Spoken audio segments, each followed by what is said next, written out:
Welcome. It's Charter Local Edition. I'm Brad Pomerance, and we are joined by Keith Ripp. He is a member of the Wisconsin State Assembly. And so I want to speak with you about transportation. Continues to be a very contentious issue in the state of Wisconsin. There's a discussion about how Wisconsin can improve, can repair its roads and bridges. Give us a sense from your district and otherwise what is needed in this great state. Well, of course, business, agriculture is our number one industry in the state, and we do need decent roads to move product and produce around, and a fair number of things get exported out of the state too. Right. So basically the cost of construction has gone up, and so we need to find an increase, a revenue increase to provide. But to your mind, are the roads and bridges, metaphorically speaking, in dire shape? Because you hear different studies that, Wisconsin was 22nd in 2004 and now it's 48th in the nation. I mean, anyone can play with stats. Right. So I want to get a sense from you kind of on the ground, if I can use that cliche. Well, and I'm also in the transportation business. I knew that, yes. So, we pick and choose alternative routes if we don't like one route, and so we've done that. We have the opportunity to do that, the ability to do that. But, everybody would like their road to be in great shape. I don't think any state can afford to do that. But, sure. We're certainly working with DOT, pointing out some things to them that, where we see problem areas. And I'm not an expert, but But more expert than some, I would presume, right. given your background in transportation. Right, and we've done some road tours with counties and stuff, and I've learned a lot about even just looking at a road. Right. That maintenance is either needed right now, or you're past the maintenance period. So as we speak today, in Wisconsin, there are 3 revenue streams for road repairs. There's auto registration, there's gas tax, and there's property tax. Mm-hmm. At this stage, is it fair to say that there's really not an appetite to change the formula of any of those 3 to provide more funding for road repairs? There really isn't an appetite, but I mean, we keep having discussions, seeing what other alternatives, we're looking at what other states have done. Right. So we're trying to find some ways. We know at some point we need to. Cost of construction, for construction of a mile of highway is gone up. Because I understand the locals are getting a little frustrated because they feel as if they're having to spend more of their local dollars for road repairs while the state's not providing the funding that it needs to provide to improve the roads. Is that fair? Yeah, I would say it's fair. It's been a kind of a flat funding source. Some would go back, I think it was 20, 30 years ago, they were receiving more dollars. Well, even without inflation. Right. Yeah, so that's tricky. Yes. And being a dairy state or being recognized as a dairy state, many of those gravel roads that our neighbors have around us, we've chosen to blacktop those, and it's probably cheaper to maintain them for that reason. But now a lot of these smaller dairies have kind of gone by the wayside, and equipment has gotten bigger, and sometimes we'd be probably more fortunate if we were like some of our other states for maintaining. So there is discussion about looking toward the sales tax. Has there been any serious contemplation of increasing the sales tax statewide and using the increase specifically for roads, specifically for transportation? Not statewide, but countywide. There's been a bill has been put out there, and we did have a hearing on that bill, and more work is being done on it. And let's talk about that. It's known as AB 210, and it is getting a lot of discussion.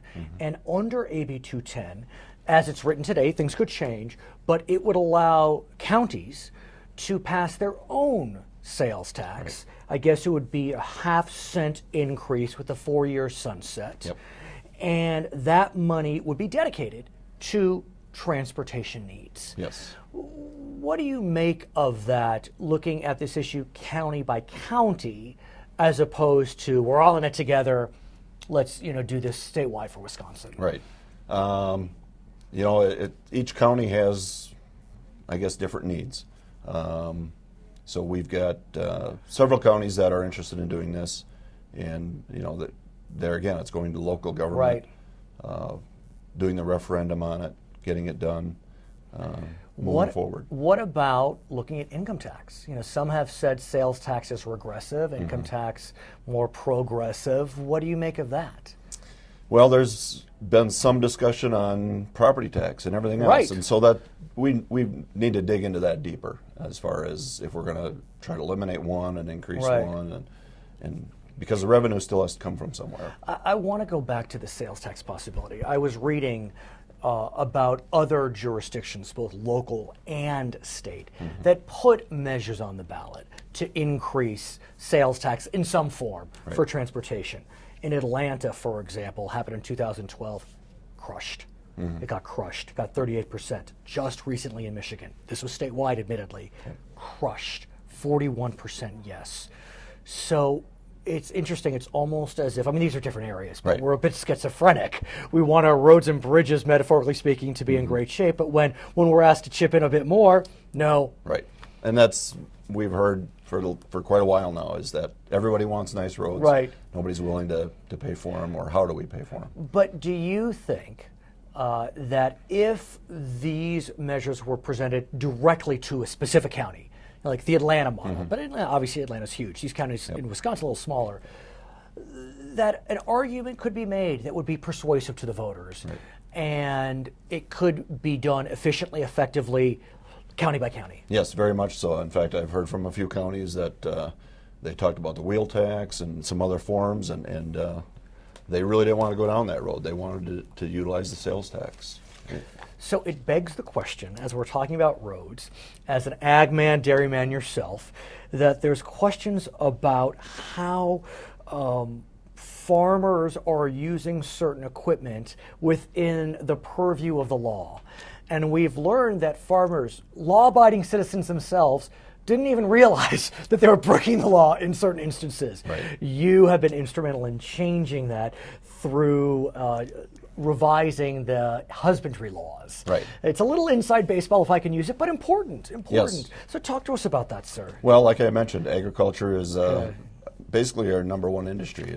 For sure, yes. $88 billion industry in the state. And previously everyone thought that ag equipment was exempt from the bridge laws and the road restrictions, which it never was. And a lot of people just assumed it was. So basically we were, heavy equipment was utilizing the road system illegally. So we had to find a way to make it legal for them to be able to move their equipment farm to farm, field to field.